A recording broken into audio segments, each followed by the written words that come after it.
All right, let's talk AI. For most of us, it's a handy tool, right? But what if it could be your co-pilot for the really big decisions? Today, we're digging into how one of the world's top CEOs is handing over some of the controls to stay way ahead of the curve. So think about it for a second. How do you use AI? Are you asking it for simple facts? Maybe to help you draft a basic email or check your grammar? And look, that's all useful stuff for sure. But it kind of keeps AI in the role of a simple assistant, doesn't it? But what if AI could be way, way more? What if it could sit at the table with you as a high-level partner in your most important decisions? Well, for a growing number of leaders, this isn't some far-off sci-fi idea. It's happening right now. Okay, so let's look at a prime example of this huge shift. And it comes right from the top. Microsoft CEO Satya Nadella.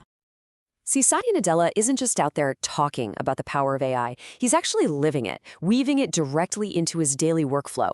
He's using Microsoft 365 Copilot, which is powered by OpenAI's incredible new model, GPT-5. And with it, he's shifting AI from just a task doer into a genuine decision-making partner. And what's really fascinating is that he's being totally open about it, sharing his prompts and his methods on platforms like X. And you've got to appreciate the speed here. It's just wild.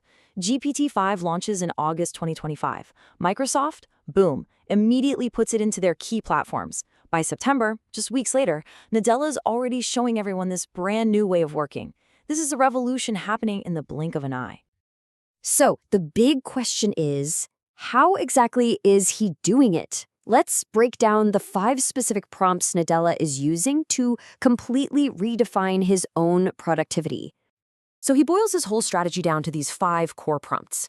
But listen, these aren't simple commands like, write me an email. These are more like frameworks for thinking.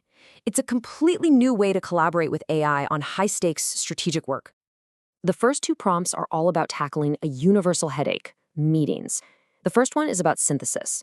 So instead of spending hours digging through notes, Nadella gets a quick summary of the key themes and this is crucial, any commitments he personally made. The second prompt? It's all about foresight. It's predictive. It looks at what's going on with projects and actually predicts discussion points for the next big meeting, even suggesting smart questions he should ask. That turns meeting prep from a reactive chore into a real strategic advantage. Now, the next 3 prompts? This is where AI's role gets a massive upgrade to strategic oversight. He uses it to track major company initiatives in real time, flagging delays before they become full-blown crises. Then he has it scan everything, market trends and internal data, to spot emerging risks for the business. And finally, the 5th prompt kind of puts it all together. It synthesizes team performance, recommends what to do, and even drafts the communication to stakeholders. This isn't just data analysis, it's the full cycle of insight, recommendation, and execution. So when you put all those capabilities together, it really creates something brand new.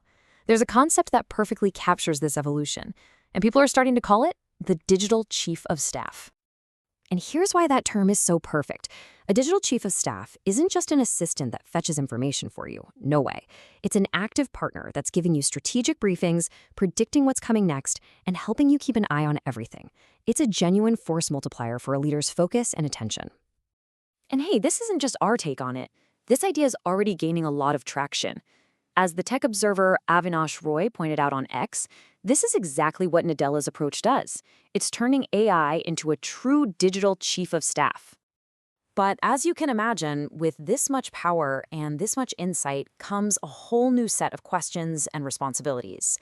This new capability, well, it's got 2 very different sides. On one hand, the promise is just undeniable. We're talking about an unprecedented boost in productivity, way more transparency on projects, and a huge competitive edge. But on the other hand, the peril is just as real. The exact same tools that track project progress can feel a lot like tools for workplace surveillance, and that brings up some really serious concerns about employee monitoring, privacy, and even alienating your team. In fact, critics are already sounding the alarm. They're arguing that this level of deep AI integration, while incredibly powerful, could easily cross a line. It could ramp up that feeling of being constantly watched, creating a culture of distrust and being seen as a pretty major overreach by management.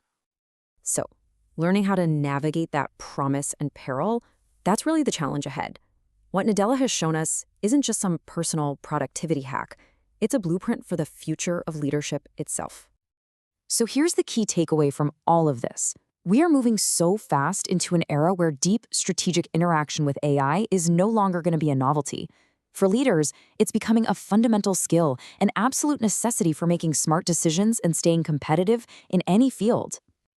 Which really leaves us with a final thought for you to consider. As you start to bring these powerful tools into your own work, the central question won't be if you use AI, but how. Are you going to build a copilot that empowers or an overseer that monitors? That choice is going to define the future of work for all of us.